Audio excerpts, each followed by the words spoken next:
really good game, back and forth. I thought we took some swings in the first period. I thought they took theirs in the second. I really liked we came out in the third period and pressed and got a lead, and then we had to hunker in and get it done at the end. So there's a lot of good things, especially coming off of what we came to back here.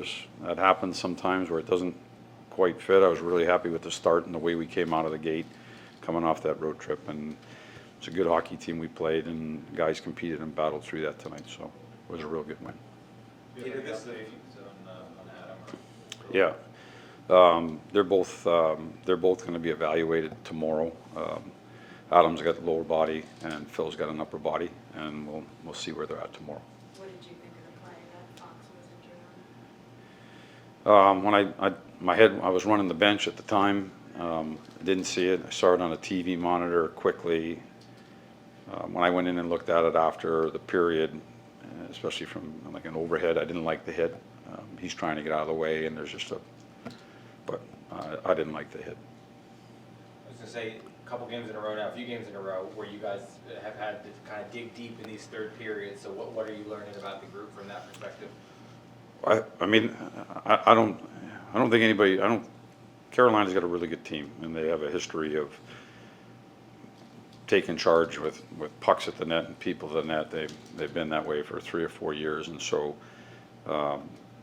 like I said, the fact that we came out and I thought we played pretty good in the first period, and then they took some licks on us in the second period. I really liked the start of the third period. We came out, we're on the attack, and eventually got ourselves a goal. And so to me, that was a really good thing coming out in the third and trying to fight for a game and get that goal to go ahead.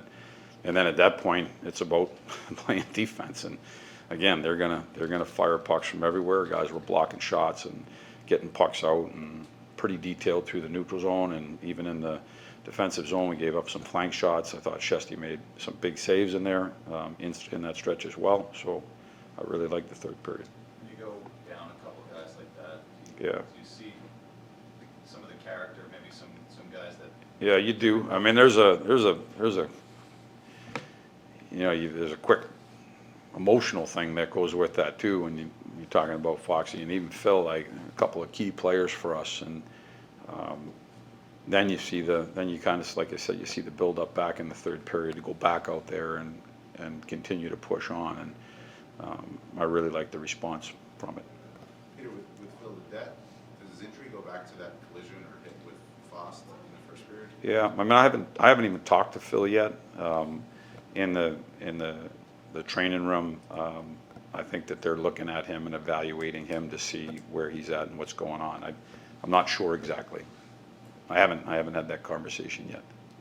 When you see, you know what you got in your captain, but the way that he played on the ice, and then when he went down to 5, seemed like he was ready to take charge there too. Yeah, he was really good. I mean, he was physical, blocking shots. I thought he skated the puck well, moved the puck well. I thought he did some good things in the offensive zone, but he definitely was a leader back there for us tonight. You've watched Cooley grow, I guess, this whole season. How has that growth been? I mean, what have you seen from him? What do you see from him tonight? He's been, Will's been really good. Even going back to exhibition when he first came in here, he was a noticeable player with his speed and his physicality. And, I know that he was a capable goal scorer last year for Hartford, and he came in, and you watch him in games and the chances he gets in practice and the way he can finish. There's definitely that potential for him to, score goals and create up here as well. And so I like his straight ahead speed. I like his physicality. He's pretty smart and pretty reliable defensively. So there's a lot of positives about Will. Obviously, a big goal for him. Like that's a big goal at the right time in the third period, and gets us a win and 2 points. You mentioned the emotions, and just as far as managing the bench for that third period, you lose a guy up front, you lose a guy in the back end. The communication between the coaching staff, how is it more impactful in that third period when you're down a guy? Well, it was more between periods. I thought we needed more bite in our game. Like it just, from that in the second period not going our way, we needed a good response. It was, like I said, it's a good team we're playing. They're going to take their licks, but I thought they had too much time and we were too slow and not moving our feet. And so just things that we addressed between the second and third period, and that was what I liked to see when we came out in the third, and I thought that we got back on the attack offensively. And then as far as that first power play unit goes, can you just talk about the difference between having a right-handed shot, being the QB, as opposed to left-handed Gustafson with the way? Yeah, I mean, it's a little bit different. I think Gustafson's been a first unit power play guy for most of his career, and so obviously there's going to be a little transition there, I think, because of the hands, but Gus is more than capable of if we need him to, he'll be more than capable of jumping in there.